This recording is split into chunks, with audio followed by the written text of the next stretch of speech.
In December 1978, police digging beneath John Wayne Gacy's Chicago home weren't just searching for a missing boy.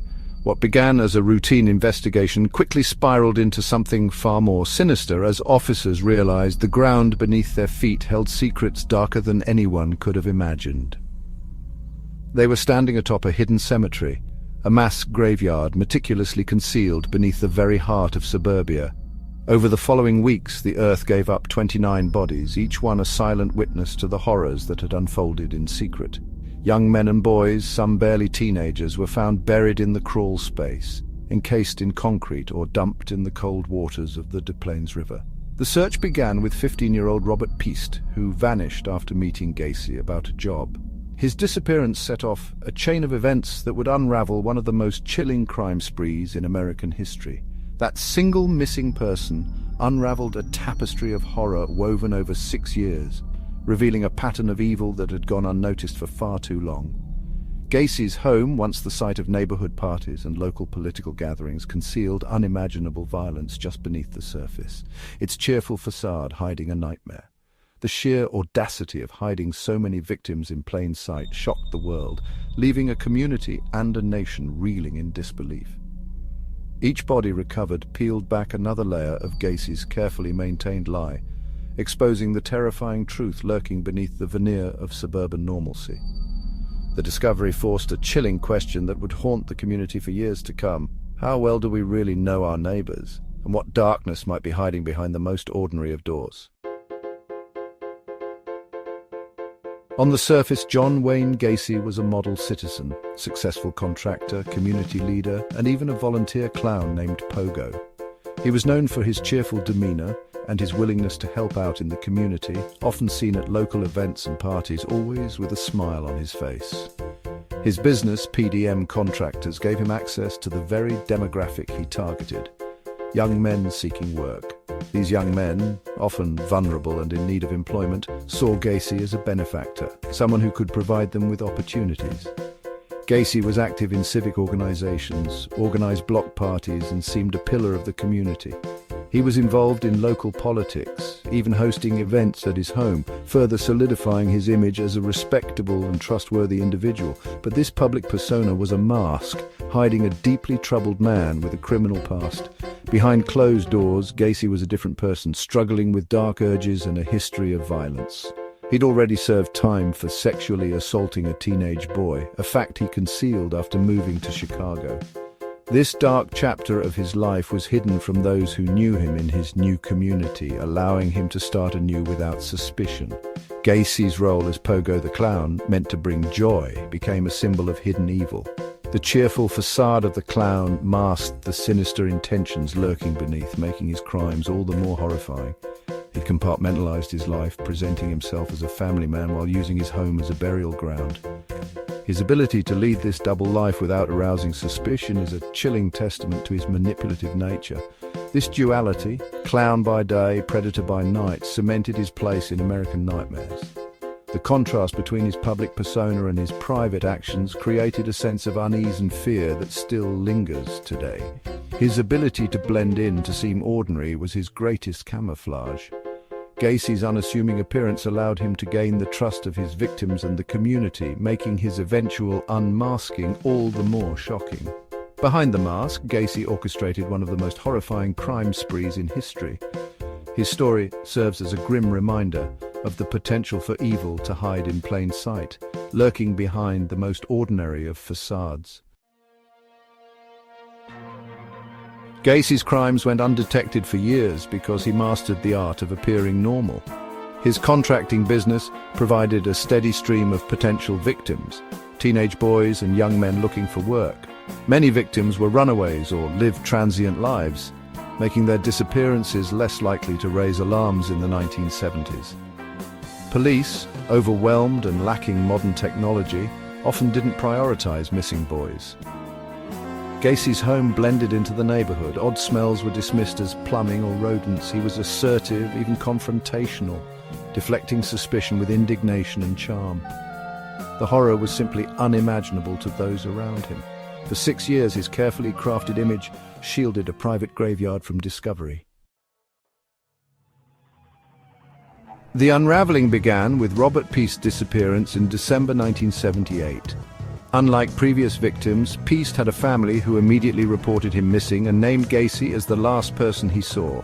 Police quickly discovered Gacy's hidden criminal record, raising suspicions. Under surveillance, Gacy's behavior grew erratic. He taunted officers and made chilling remarks, including, "Clowns can get away with murder." Investigators found Peast's car and paycheck untouched, ruling out a runaway. A search warrant for Gacy's house uncovered items linked to other missing boys. The evidence mounted, and the cracks in Gacy's facade widened. Police realized they were facing something far more sinister than a single disappearance. The investigation intensified, and Gacy's world began to collapse. The stage was set for a horrifying revelation. With a second search warrant, police entered Gacy's home and were hit by the unmistakable stench of decomposition. The crawl space, accessed through a closet, showed signs of disturbed earth, mounds and depressions everywhere. Gacy tried to explain it away, but officers were no longer buying his stories. Probing the soil, they uncovered human remains, a moment of dreadful confirmation. The investigation shifted from missing persons to mass murder. The property became a painstaking archaeological dig, each discovery handled with care. Confronted with the evidence, Gacy began to confess, calmly mapping out where he'd buried his victims. He admitted to nearly 30 bodies on his property. The confession was chillingly matter-of-fact, confirming investigators' worst fears. The excavation of John Wayne Gacy's crawl space began in the dead of winter, a season that seemed to mirror the chilling nature of the crimes hidden beneath the house. Forensic teams braved freezing temperatures and long, dark nights, knowing that every shovelful of earth could reveal another grim secret. Workers, often on their hands and knees, dug by hand in the cramped, foul-smelling crawl space. The air was thick with the stench of decay and concrete dust. As they sifted through the dirt, they uncovered body after body, some reduced to skeletons, others still encased in concrete, preserved by the cold and darkness. The victims were buried haphazardly, often stacked on top of each other as Gacy ran out of room. The overlapping remains told a story of chaos and disregard, each discovery more shocking than the last. The house, once an ordinary suburban home, became a symbol of dread and horror. Its secrets, hidden for years behind closed doors, were finally exposed to the world. Large white tents shielded the operation from the prying eyes of the media and the harsh winter weather.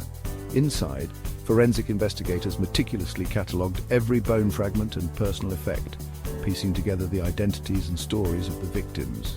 In total, 26 bodies were found in the crawl space, 1 in the yard and 2 more beneath the garage and driveway. Each discovery added to the mounting horror as investigators realized the true scale of Gacy's crimes.